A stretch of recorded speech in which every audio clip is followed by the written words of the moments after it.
ஒரு ஃபாலோவரும் கேட்டிருக்காரு, ஹாப்பியாக இருக்கீங்களா? உண்மையாகவே வாழ்க்கையில் ஹாப்பியாக இருக்கீங்களா?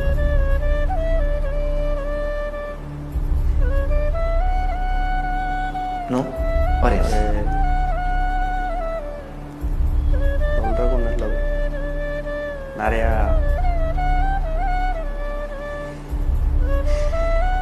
இங்கே வந்து கடைசி வரையும் நான் எந்த இன்டர்வியூலையும் நான் கண்ணு கலங்கினதில்லை. எனக்கு கண்ணு கலங்குதுன்னா can I know the reason? Because நான் சொல்ல முடியாது bro. நம்ம லைஃப்பில் அவ்வளோ ஏமாற்றம், அடி, அசிங்கம். ஓகே, வாட் வில் மேக் ராகுல் டிகே ஹாப்பி தென்? அது சொல்ல முடியாது bro. ஏன்னா நான் ஹாப்பியாக இருக்கேனான்னு என்னை நானே நிறைய டைம் கேட்பேன். மிரரை பார்த்து நான் கேட்பேன்.